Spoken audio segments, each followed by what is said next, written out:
రాష్ట్రంలో కాంగ్రెస్ ఏడాది పాలనలో అవినీతి పెరిగిపోయిందన్నారు బీజేపీ నేతలు. రేవంత్ పాలనలో ప్రజలకు ఏ ఒక్క హామీ అమలు కావడం లేదన్నారు.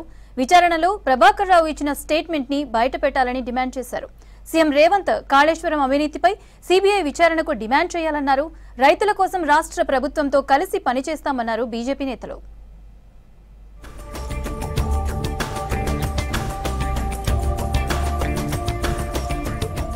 రైతుల కోసం కేంద్ర రాష్ట్ర ప్రభుత్వాలు కలిసి పనిచేయాల్సిన అవసరం ఉందన్నారు కేంద్ర వ్యవసాయ శాఖ మంత్రి శివరాజ్ సింగ్ చౌహాన్. రంగారెడ్డి జిల్లా ఇబ్రహీంపట్నం మండలం మంగల్పల్లిలో ఏర్పాటు చేసిన వికసిత సంకల్ప అభియాన్ కార్యక్రమంలో పాల్గొన్నారు కేంద్ర మంత్రి. శాస్త్రవేత్తలు పంట రకాలు, పెస్టిసైడ్స్ ఎలా వినియోగించాలో రైతులకు అవగాహన కల్పించాలన్నారు.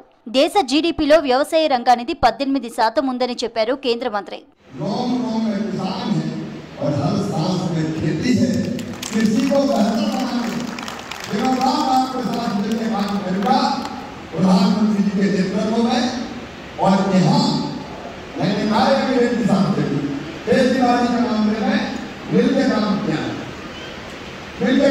जाए अपने किसानों के लिए। मैं ये मत सोचना कि आज आ गया बाद में नहीं आऊँगा, मैं इसका छोड़ कर नहीं बात हुआ आना चाहिए कि नहीं आना है। దేశంలో పెరుగుతున్న అవసరాలకు అనుగుణంగా సహజ వనరులను ఉపయోగించుకోవాల్సిన అవసరం ఉందన్నారు కేంద్ర మంత్రి కిషన్ రెడ్డి.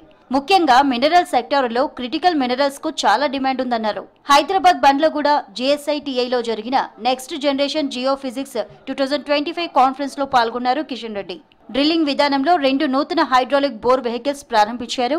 JSITIలో నూతన విధానాలతో కూడిన వివిధ జియోలాజికల్, సాఫ్ట్వేర్, AI ఆధారిత విధానాలు, ఉత్పత్తులతో ఏర్పాటు చేసిన స్టాల్స్ ను సందర్శించారు Kishan Reddy. I do look forward to seeing some of the ideas being pushed by implementation with great pride and optimism. I now declare the next generation Geophysics 2025 conference open.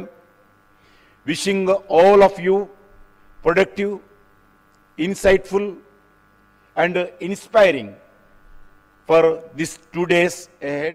SIB మాజీ chief Prabhakar Rao మామూలోడు కాదన్నారు కేంద్ర మంత్రి బండి సంజయ్. మాలాంటి అనేక మంది నేతలు, కార్యకర్తల ఉసురు పోసుకున్నాడన్నారు. అమెరికాలోనే ప్రభాకర్ రావుకు కేసీఆర్ కుటుంబంతో కౌన్సిలింగ్ పూర్తయిందన్నారు. పథకం ప్రకారమే లొంగిపోయి విచారణకు హాజరయ్యారని చెప్పారు. విచారణలో ప్రభాకర్ రావు ఇచ్చిన స్టేట్మెంట్ ను బహిరంగపరచాలని డిమాండ్ చేశారు కేంద్ర మంత్రి.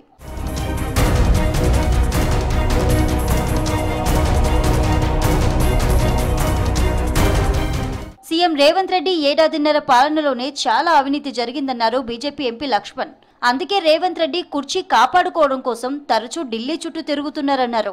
వెళ్లినప్పుడల్లా తెలంగాణ సంపదను ఢిల్లీకి మోస్తున్నారని ఆరోపించారు. రాహుల్ గాంధీ కోరిక మేరకే కులగణన, రిజర్వేషన్లు, మంత్రివర్గ విస్తరణ చేశారన్నారు.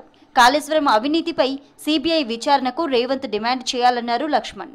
రేవంత్ రెడ్డి గారు ఈ 18 నెలల్లో కేవలం తన కుర్చీ కాపాడుకోవడానికి ఒకవైపు హైకమాండ్ పోరు, ఇక్కడ రాష్ట్రంలో వాళ్ళ కాంగ్రెస్ సీనియర్ల పోరు.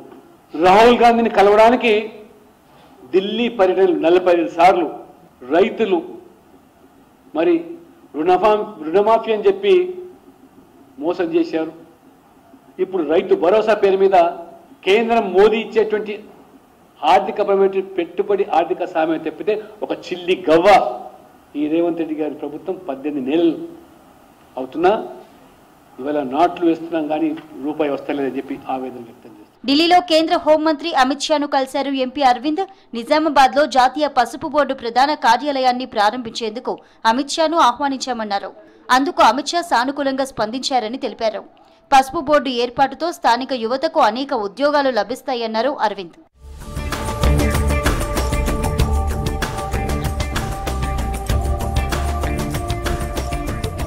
హైదరాబాద్ ఫలక్నామాలోని శ్రీ పంచలింగాల ఆలయ భూమిని కబ్జాదారుల నుంచి కాపాడాలన్నారు బీజేపీ నాయకురాలు మాధవీలత.